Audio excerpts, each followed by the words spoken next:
Okay, everybody, we're here with Kelly from Leavenworth, and she has been on the program of the U.S. National Team 3 years now. Yes. So, Kelly, please share your experience with us. My daughter started out with U12s in Canada, went there right after Christmas, and then the following summer she went to Colombia, and after that, last year, she went to Costa Rica. And I can't tell you the most amazing, it still gives me goosebumps that my daughter was able to wear the red, white, and blue for her country, was able to stand for the national anthem, and to play a sport that she absolutely adores. She wants to play it year-round, 12 months a year. It's the happiest time. We look forward to these national camps all year long. We get excited when they start posting reminders that it's coming up. We look at videos when we get closer to it. She has made friends around the country. She has had experiences in different countries, and these are things that as a child growing up she will carry with her and will continue to be proud of and work for. And she hopes that by the time she's getting into college there will be a futsal program for women. She advocates for women's soccer, but futsal is her heart. So in other words, you're trying to tell me when you guys go away, it's not just futsal, it's a little bit more, it's also culture from other countries, is that what you're trying to say? There's so much culture.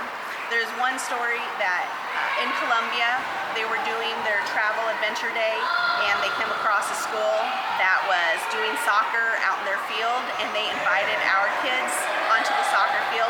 We had 100 Colombian and American kids playing with one ball on the field, and it was the best experience. There was obviously a language barrier, and you couldn't even tell. Because of the sport, there is no barriers for the language. They knew what they were doing, they played, they scored. It was amazing.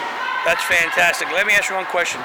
What kind of recommendation could you give to other parents, other futsal players from all across the country, but in particular where I'm from in New Jersey?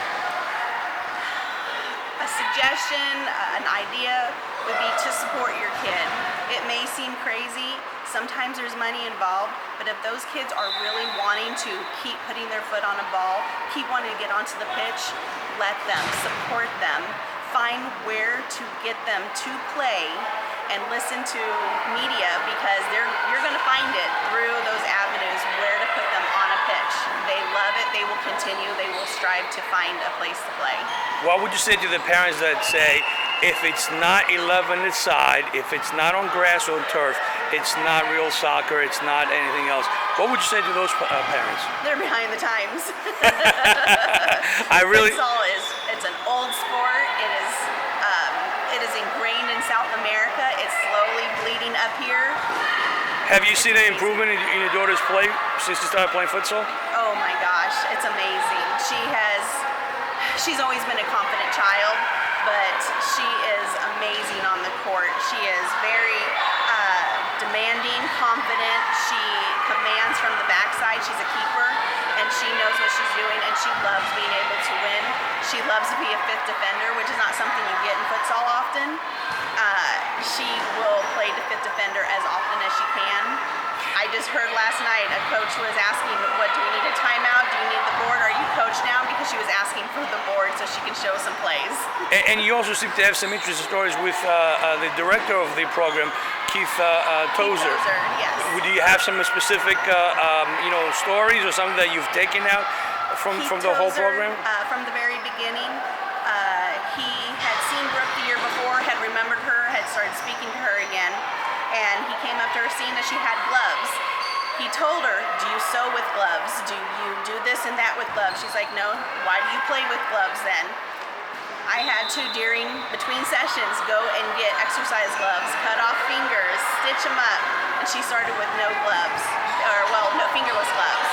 By the time she went to Canada, she had no gloves. The child does not keep with gloves ever. And even though you see the ball slap her hand so hard, she says she doesn't even feel it. She doesn't think about it. I really appreciate the stories you share with us. I wish you lots of luck. I am assuming that your daughter will be on this year's national team representing our country. Thank you. And I want to pan out, and everybody please take a look at this lady's shirt. It's fantastic.